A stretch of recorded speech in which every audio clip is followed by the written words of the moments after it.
90.1. Continuamos con Notimundo a la Carta.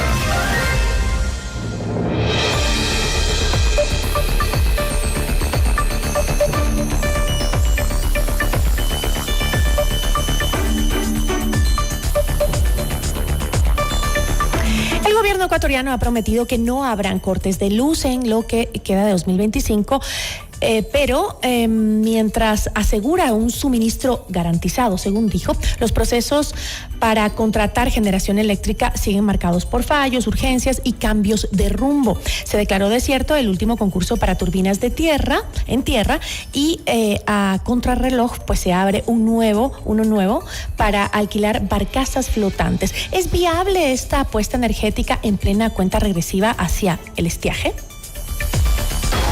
La entrevista a la carta, en diálogo directo con los protagonistas de los hechos.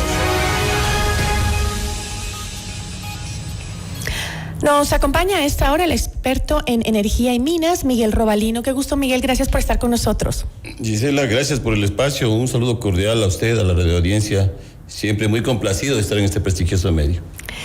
Este tema que nos viene preocupando porque estamos cerca ya del estiaje, se dice que va a ser menor, que no es tan drástico como fue el año pasado.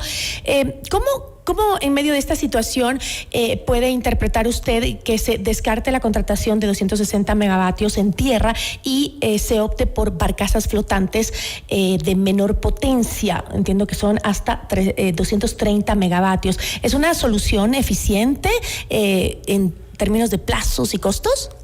Sí, lo importante aquí es analizar, Gisela, si vamos a tener déficit o superávit. Lógicamente el superávit sería un tema que no vendría al momento. Y el déficit usted puede analizar o calcular haciendo un diagnóstico a través de índices técnicos, como es un índice que nosotros llamamos el índice de margen de reserva, es decir, cuánto estoy produciendo de generación, ¿sí?, con respecto a la demanda que tiene el país. El segundo índice que usted revisa es el indicador de déficit, justamente, es decir, cuánto me va a faltar para poder cubrir la demanda. Y un tercer indicador es el indicador de cobertura, es decir, cuánto voy a cubrir de la demanda con respecto a generación propia. Y cuando hablo de generación propia, justamente es lo que al momento tenemos, donde podríamos incluir, de hecho, las barcazas, pero no le podríamos calcular tanto, por ejemplo, lo que Colombia nos podría vender, ¿sí? Porque recordemos que Colombia... También la región entra a una fase, lógicamente, donde el estiaje es a nivel de la región de América Latina y, lógicamente, Colombia aplica su índice de seguridad energética, es decir, primero cubren su abastecimiento y lo que, lógicamente, les sobre al precio que sea, que, lógicamente, viene de la térmica, porque ellos consumen la hidráulica, nos vende Ecuador. Entonces, con estos tres indicadores, Gisela, se puede definir y, lógicamente, yo entendería que las autoridades de turno, al decirnos que no va a haber apagones, es en base a la técnica, porque una cosa es plantear contrataciones, una cosa es plantear acuerdos, lo importante es, prácticamente estamos entrando a la fase del estiaje, no sé si se presente fuerte o menos fuerte, especialmente en la parte de Paute, porque hay que entender que en la parte de Paute y en la parte de Napo, donde está Coca-Cola Sinclair, se genera una gran cantidad, especialmente de la generación eléctrica, a través de las hidroeléctricas. Entonces, el estiaje está prácticamente a puertas, arranca y es un estiaje que aproximadamente con fuerza coge hasta el mes de diciembre o enero. Entonces, la pregunta es, ¿cuánto de generación en megavatios tendremos a la fecha con respecto a la demanda? Ahora, justamente en las declaraciones que daba ahora la vocera Jaramillo, decía que hacía un cuadro y mostraba cómo están justamente los embalses de las hidroeléctricas. Y decían, miren, justo al día de hoy, a la fecha de hoy, del año pasado, estábamos con este nivel de embalse. Ahora miren cómo estamos al 100%, mostraba, ¿no? O sea, estamos muy bien, decía ella. Eso es la situación ahora, ¿verdad? Pero se puede decir, usted ha dicho, dependiendo de la situación, de lo que vaya a pasar con el estiaje, es que podemos hablar si es que van a haber o no van a haber apagones. Pero yo le veo al anuncio de la vocera muy positiva. Mire, el análisis y las vocerías tienen que irse, nuevamente repito, pegado a la técnica. Y esto es muy sencillo. Lo que se tiene que plantear para dar cifras y proyectar escenarios, y siempre en esto hay que trabajar con los peores escenarios. Entonces, cuando trabajamos con los peores escenarios, para llamarlo así, lógicamente el país sabrá cómo tiene que actuar, lógicamente en una etapa de crisis. porque hay que entender que estamos en una crisis eléctrica, sumidos en una crisis energética total en el Ecuador. Y más allá de eso, el tema es entender claramente que de los megavatios que yo necesito, ¿sí?, especialmente de la demanda de consumo que tiene el país, por efecto de los estiajes, cuánto baja de la generación hidroeléctrica, y lo importante es estar muy seguros que la parte, lo que nosotros llamamos la generación en firme, es decir, la generación que hacemos con diésel o con gas, ¿sí? Es decir, que esa generación cubra ese déficit que va a generar la hidroeléctrica. Si tienen esa seguridad, lógicamente yo pienso que nos podemos asegurar. ¿Pero actualmente tenemos esa seguridad? No hay claridad en las cifras, lógicamente, que nos ha dado el gobierno, pero más allá de lo que podemos revisar nosotros, las cifras de las diferentes instituciones, el déficit que actualmente tenemos con respecto a lo que podemos cubrir con las barcazas y Toachi Pilatón, que ya estaría considerándose con los 220 megavatios, y vuelvo y repito, asumiendo la transmisión que nos dé Colombia, todavía existiría un déficit con respecto a los 900 megavatios que necesitamos, no se logra cubrir. Por eso es que cuando plantean que se ha contratado generación, la pregunta es, ¿cuándo está aquí esta generación activa? Es decir, ¿cuándo está conectada al Sistema Nacional Interconectado? Y además de eso, evaluando pues los antecedentes de 2024 y 2025, donde la generación flotante operó con bajos niveles, en algunos casos incluso por debajo de los 50 megavatios, que no era lo ofrecido, ¿qué expectativas realistas se puede tener sobre su capacidad efectiva y operativa? Mire, si hablamos puntualmente de los power ships de las barcazas, que son 3, que suman 300 megavatios, llamémosle nosotros llamamos de potencia, llamémosle nominal, porque hay una diferencia entre nominal y efectiva, porque nominal es decir, la capacidad instalada que tiene estas plantas, y la efectiva es la que logra llegar a través de la red de transmisión, ¿sí? Acogiendo que esos 300 megavatios se activan o se van a activar, lógicamente, aún así vamos entendiendo que el déficit se va a seguir manteniendo, porque mucho dependerá también. El tema, por ejemplo, de Paute, que es un modelo justamente donde son modelos de hidroeléctricas de reservorio que llamamos, porque el caso de Coca-Cola Sinclair son de pasada, es decir, depende mucho del caudal del río. Acá se puede mantener un poco la energía haciéndole un buen manejo a estos reservorios de agua, lógicamente, pero más allá de eso, se está hablando de plazos de no más de 2 meses. Entonces, ese es un punto que podría apoyar el caso puntualmente, lo que ha dicho en la mañana, de la vocería de Paute, sí, pero ¿en qué plazo? Es decir, eso podemos guardar esa energía o podemos utilizar esa energía si es que las lluvias no nos acompañan por un periodo de a lo mejor hasta 60 días. De ahí en adelante, ¿qué va a pasar? Entonces, desde esa óptica se tendría que analizar. Y ante la cercanía de este estiaje, que entiendo que es en septiembre, ¿no? Que empieza, ¿cuáles son los riesgos, por ejemplo, los riesgos logísticos de disponibilidad de combustible o coordinación técnica si se inicia un nuevo proceso de alquiler flotante? Porque eso es otro tema también. Bueno, el alquiler flotante de hecho está aquí. Los 300 megavatios lo tenemos. Y ahí hay que también saber que esos 300 megavatios nosotros pagamos funcione o no funcione. Es decir, cuando no está activado, es decir, se cobra el stand-by, que nosotros llamamos, por un lado, con una tarifa fija, y esta tarifa, el momento que se conecta, se incrementa en un porcentaje. Es decir, siempre hay que analizar la parte, Gisela, también la parte económica. Es decir, ¿cuánto nos está costando? Son cerca ya de 280 millones de dólares que tenemos que pagar justamente por las 3 barcazas, ¿sí? De ahí hay que ver, bueno, todos esos 300 megavatios. ¿300 los de Car Power Ship? Son prácticamente entre las 3 barcazas, ¿sí? Yo tenía que eran 250 millones. Pues sí, son 250 millones más o menos. Pero más allá de eso, lo que yo plantearía es, y lo que nos interesa al país saber es realmente, si existe el déficit, que la técnica puede demostrar que va a haber déficit, ¿cuál es la planificación que tiene desde el sector energético, la Secretaría de Energía, para poder orientarnos a los ecuatorianos? Entonces, ¿qué es lo siguiente? Cuando usted ya tiene un déficit determinado, es decir, sabe que va a haber un déficit, se tiene que activar los planes de crisis.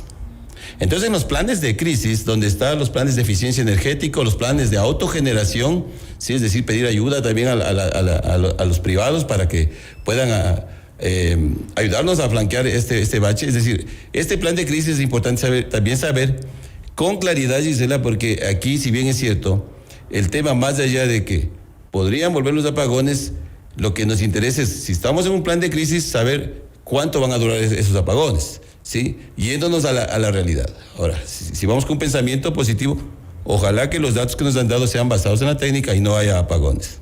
Ahora, pero hay otro tema que escuchaba también, que es el avance acelerado que tiene la erosión regresiva y lateral en la zona de alrededor del Coca-Cola Sinclair, ¿no? ¿Eso también podría ser un punto que nos podría estar afectando? Lógicamente, mire, Coca-Cola Sinclair tiene... ¿Qué tan grave es ese riesgo? A ver, primero lo que se tiene que analizar, lógicamente, Coca-Cola Sinclair son 1.500 megavatios que tiene de potencia nominal, ¿sí? Porque efectiva, lógicamente, va bajando por la fase de transmisión. De hecho, como es un modelo de hidroeléctrica de pasada, es decir, depende mucho, bueno, depende no tanto que llueva, sino que, porque muchas veces el exceso de lluvia hace que se contamine mucho la parte del sedimento y afecta, ¿no? Es un tema un poco complejo, pero más allá de eso, esta regresión, lógicamente, de afectarnos, es un tema que se está dando constantemente. ¿De dónde vamos a reemplazar lo que Coca-Cola Sinclair nos da? En su máximo puede llegar a 1.300 megavatios, no ha llegado a 1.500 megavatios, y en su media, que son más o menos 800 a 900 megavatios. Entonces, sí es un problema complejo, este es un tema complejo, donde lo que haría es incrementar el déficit. Uy, qué terrible. Pero ¿es posible, por ejemplo, que se dé otro cierre anticipado como ocurrió en julio con los sedimentos justamente? Ese es un tema justamente que va a depender del comportamiento, ahí sí, un poco de la naturaleza. Ese es un sitio bastante complejo, Gisela, y recordemos que ahí no solo están afectados los temas eléctricos, sino también el tema de oleoductos y poliductos. Es por la ubicación, es por la regresión que se ha dado en este lugar, que es un tema, yo diría, de la naturaleza. Es un tema, yo sí llamo de fuerza mayor, porque hasta cierto punto puede haber análisis desde la parte de los grupos ambientales, que la culpa es haber construido ahí a la hidroeléctrica, pero ese es un tema que vendría a otro análisis, porque estos análisis van desde la geología, no van desde las teorías, sino van desde la parte geológica donde está ubicado. Son zonas volcánicas, recordemos, y que lógicamente la naturaleza actúa en base a su naturalidad, llamémosle, y esta regresión, desde mi punto de vista, es normal en el sentido de que esa zona, todo lo que se está perdiendo, llamémosla que se entienda, es una parte que no netamente no es la parte rocosa, ¿no? Es decir, la parte dura por donde se pueden asentar, y por eso es la idea de los poliductos, inclusive cruzar por el otro lado, el margen derecho, para darles más seguridad.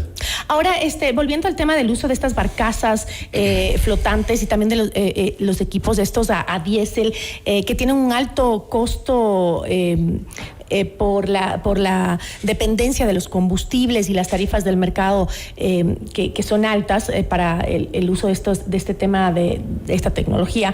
¿Cómo afectaría esta estrategia, que es la que plantea el Estado para evitar los posibles apagones por el estiaje? ¿Cómo nos afectaría al usuario común? ¿Podría esto traducirse en que suba el costo de la energía? Porque el costo, ahí tiene otro costo que también influye, que es el tema del combustible.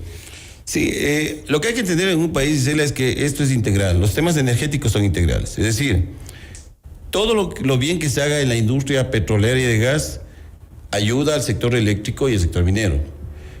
Todo lo bien que se haga en la parte eléctrica ayuda al sector petrolero y al sector minero, por una sencilla razón. Si tenemos abastecimiento, los campos petroleros también es un puntal importante en la industria petrolera, la parte eléctrica, ¿sí? En la parte minera también. Si vamos al revés, actualmente con un problema que tenemos de refinería que está prácticamente parada, ¿sí? Y los retrasos que hemos tenido también. Los retrasos y todo lo demás.